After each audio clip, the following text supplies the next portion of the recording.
Class 10-এর ছাত্রছাত্রীরা তোমরা কেমন আছো? আমরা আবার ভিডিও ক্লাসে ফিরে এলাম। আমরা এর আগে সিম্পল সেন্টেন্স নিয়ে আলোচনা করেছিলাম। আজকে আমাদের topic complex sentence.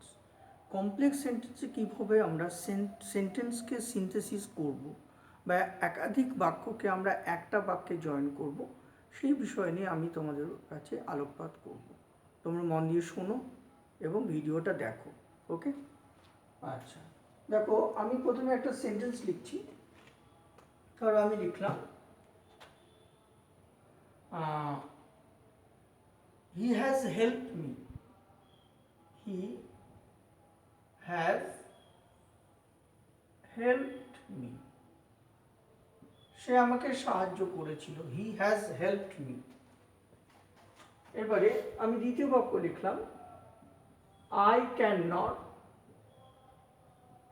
Forget it. আমি ইহা ভুলতে পারবো না। He has helped me, I can not forget it. তাহলে আমরা কি করব? তোমরা ক্লজ শিখেছো, এর আগে ক্লজ শেখানো হয়েছে। আমরা কি করব? একটা প্রিন্সিপাল ক্লজ এবং একটা সাবঅর্ডিনেট ক্লজ করব। তাহলে এটাকে করলে কি হবে? I cannot forget that he has helped me. তাহলে দেখো এখানে কি করব? একটা প্রিন্সিপাল ক্লজ আর একটা হচ্ছে সাবঅর্ডিনেট ক্লজ। তোমরা প্রিন্সিপাল ক্লজ, সাবঅর্ডিনেট ক্লজ এগুলো শিখেছো কিন্তু এর আগে। অর্থাৎ একটা প্রধান বাক্য এবং একটা অপ্রধান বাক্য, তাকে আমরা একটা কনজাংশন দিয়ে জয়েন করব। তাহলে কি করব এখানে? দেখো এখানে প্রিন্সিপাল ক্লজটা কি হবে? I can not forget. আমি ভুলতে পারবো না। কি ভুলতে পারবো না? I can not forget. এরপরে আমি দ্যাট, এই কনজাংশন ইউজ করলাম। তাহলে দেখো I can not forget that he has helped me. তাহলে এটা কি হয়ে গেল? কমপ্লেক্স সেন্টেন্স হয়ে গেল। তাহলে আই ক্যান নট ফরগেট এটা একটা তোমার ক্লজ, আর that he has helped me এটা একটা ক্লজ। তাহলে একটা প্রিন্সিপাল ক্লজ এবং একটা সাবঅর্ডিনেট ক্লজকে কি করতে হবে? তোমাকে সেন্টেন্সে রাখতে হবে, তবেই সেটা কমপ্লেক্স সেন্টেন্স হবে। কমপ্লেক্স সেন্টেন্স মানেই হলো একটা প্রিন্সিপাল ক্লজ এবং একটা সাবঅর্ডিনেট ক্লজের কি সংমিশ্রণ। নেক্সট দেখো, তারপরে আমি বলছি, ধরো আমি বললাম God is truth. God is truth. দ্বিতীয় বাক্য আমি বললাম all religion teach this. All religions teach this. তাহলে এবার দুটো সেপারেট সেন্টেন্স দেখো। প্রত্যেকটা সেন্টেন্সের মধ্যে দেখো সাবজেক্ট আছে, ফাইনাইট ভার্ব আছে, অবজেক্ট আছে। তাহলে সাবজেক্ট, ফাইনাইট ভার্ব, অবজেক্ট। আবার দেখো অল রিলিজিয়ান, এটা হচ্ছে সাবজেক্ট, টিচ হচ্ছে ভার্ব, ফাইনাইট ভার্ব, দিস হচ্ছে এখানে অবজেক্ট। তাহলে আমরা কি করব? এই দুটো বাক্যকে যদি জয়েন করি তাহলে কি হবে? All religion teach that god is true. তাহলে কি হবে? অল রিলিজিয়ানস টিচ দ্যাট, সমস্ত ধর্মই শেখায় যে ভগবান সত্য। তাহলে যে গড ইজ ট্রুথ। ওকে? তাহলে এভাবে আমাকে কি করতে হবে? সরল বাক্য করতে হবে। ঠিক আছে?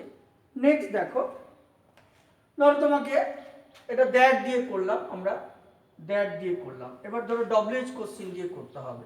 ধরো মনে করো ডব্লিউএইচ ওয়ার্ড দিয়েও হতে পারে। তাহলে কি হবে? ধরো আমি বললাম হি সেজ সামথিং। সে কিছু বলে। তাহলে হি সেজ সামথিং, সে কিছু বলে। দ্বিতীয় আমি বাক্যটা বললাম there is much truth in that. There is much truth in that. তাহলে এবার আমি এটাকে কি করবো? ডব্লিউএইচ ওয়ার্ড দিয়ে করতে হবে। তাহলে কি হবে? There is much truth in what he says. তাহলে কি লিখবো? দেখো there is there is much truth in, in বলে এবার আমি কি করব, এই দ্যাটটাকে কি করব, ইউজ করব না, তার জায়গায় লিখব কি হোয়াট হি সেজ। তাহলে এটা কি হলো, হোয়াট হি সেজ, এটা হচ্ছে নাউন ক্লজ। ঠিক আছে, নেক্সট দেখো আমি আবার দেখাচ্ছি ডব্লিউএইচ ওয়ার্ড দিয়ে। ধরো আমি বললাম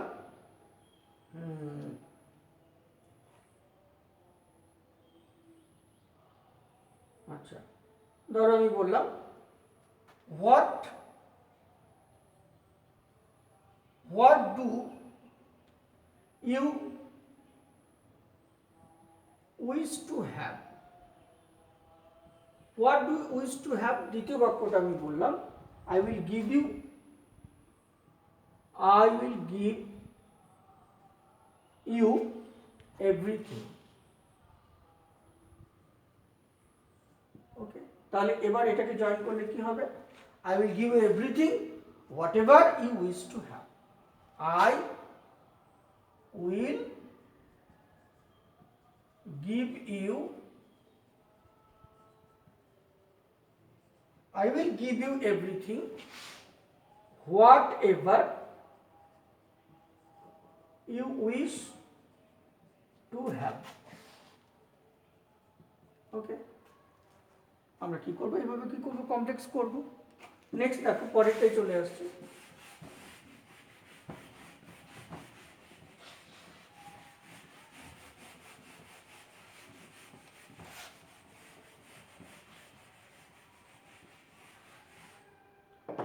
ধরো আমি বললাম এবারে ইফ বা ওয়েদার দিয়ে ইউজ করবো। ধরো ইফ বা ওয়েদার,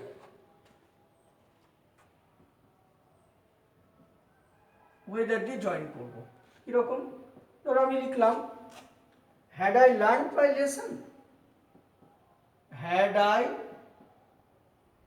লার্ন মাই লেসন, আমি কি আমার পড়া তৈরি করেছি।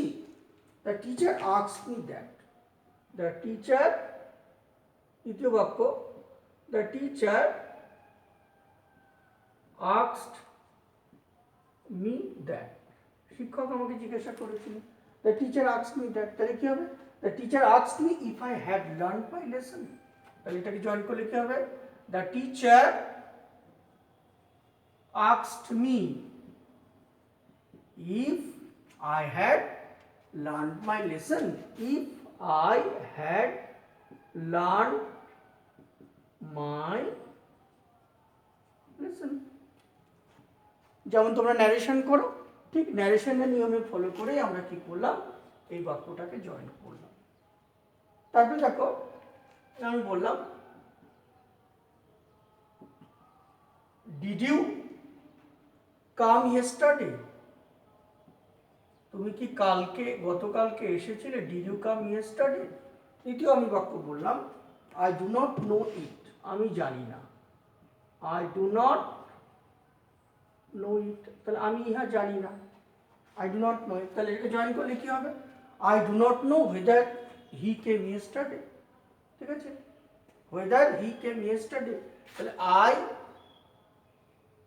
ডু নট নো, এবার আমি হোয়েদার ইউজ করব, হোয়েদার, এবার ইউ এর জায়গায় আমি লিখব হি, হোয়েদার হি কেম ইয়েস্টারডে, তাহলে জয়েনিং হয়ে গেল। তারপরে দেখো কেসে আর কি, কেসেস ইন অ্যাপোজিশন, এবার করব cases in apposition. Cases in apposition বিষয়টা কি, ধরো আমি বলছি হি ওয়াজ অ্যাওয়ার্ডেড এ প্রাইজ, তাকে he was awarded, he was awarded a prize. Okay, দ্বিতীয় বাক্য আমি বললাম the news is false, the news is false, খবরটা মিথ্যা। তাহলে এবার আমি এটাকে জয়েন করলে কি হবে, এই দুটোকে জয়েন করলে কি হবে, the news that he was awarded a prize is false, the news that he was awarded a prize is false. অর্থাৎ তোমাকে that he was awarded a prize এই এটাকে বলছে অ্যাডজেক্টিভ ক্লজ। এই অ্যাডজেক্টিভ ক্লজ দিয়ে তোমাকে এখানে করতে হবে। এটাই কেস ইন অ্যাপোজিশন। দ্য নিউজটা কি দ্যাট হি ওয়াজ এই যে দ্য নিউজটা হচ্ছে কি কেস ইন অ্যাপোজিশন। তাহলে যদি নিউজটা এখানে নাউন হয় তার অ্যাপোজিশনটা কি that he was a prize. তাহলে এই হি ওয়াজ এ প্রাইজ এটা হচ্ছে তোমার কেস ইন অ্যাপোজিশন। তারপর ধরো আমি বললাম হি ওয়াজ রিফিউজড অ্যাডমিশন। ধরো আমি বললাম হি ওয়াজ রিফিউজড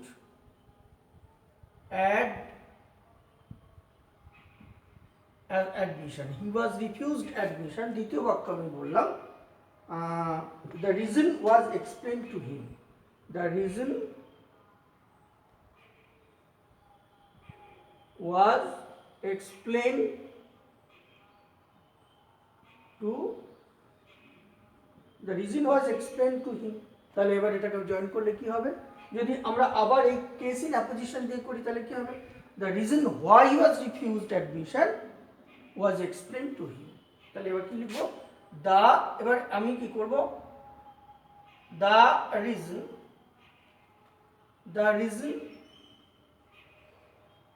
why এবার আমি কি করব why he was refused admission এবার নাউন ক্লজ করব why he refused বা why he was refused admission okay was explained to him.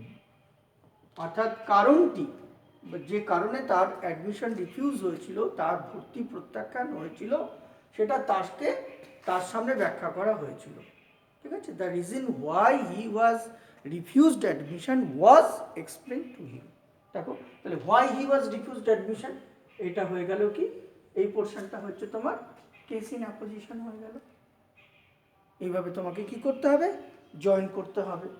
ঠিক আছে আচ্ছা আমি আরো কয়েকটা তোমার এক্সারসাইজ দেখাচ্ছি তাহলে বুঝতে পারবে।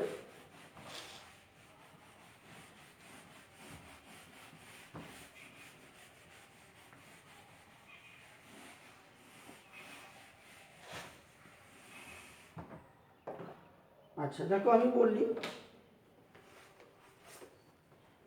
ধরো আমি বললাম ইউ মেড এ মিস্টেক তুমি একটি ভুল করেছিলে। দ্বিতীয় বাক্যটা আমি বললাম দিস ওয়াজ এভিডেন্ট ইহা স্পষ্ট ছিল। আচ্ছা ওকে এটা 1 নম্বর। 2 নম্বর লিখি। 2 নম্বর আমি লিখলাম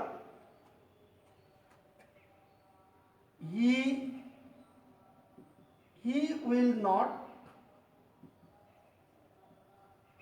desert me সে আমাকে প্রত্যাখ্যান করতো না I believe it আমি ইহা বিশ্বাস করি I believe it। তাহলে এটাকে কমপ্লেক্স করলে কি হবে নেক্সট লিখলাম 3 নম্বর। প্রথম সেন্টেন্স আচ্ছা he says something সে কিছু বলে he says something। দ্বিতীয় আমি বাক্য বললাম I want to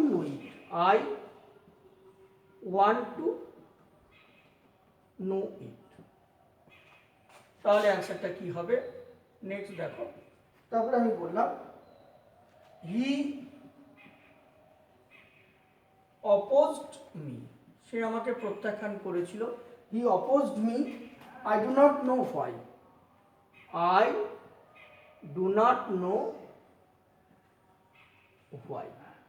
তাহলে এক্ষেত্রে কমপ্লেক্স করলে কি হবে নেক্সট দেখো। তারপরে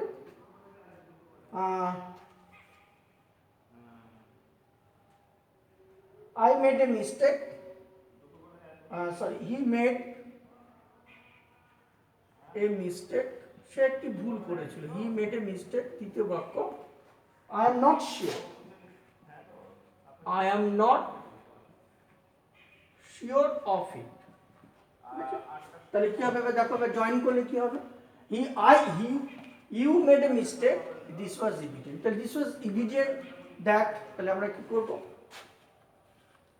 this was evident that he made a mistake, he made a mistake. Okay, তাহলে এটা দেখো, that he made a mistake, এটা নাউন ক্লজ হয়ে গেল। ইয়া স্পষ্ট ছিল যে সে ভুল করেছিল। তারপর দেখো, he will not desert me, I believe. তাহলে কি হবে, এটাকেও আমি কি করবো, নাউন ক্লজ করবো। তাহলে আই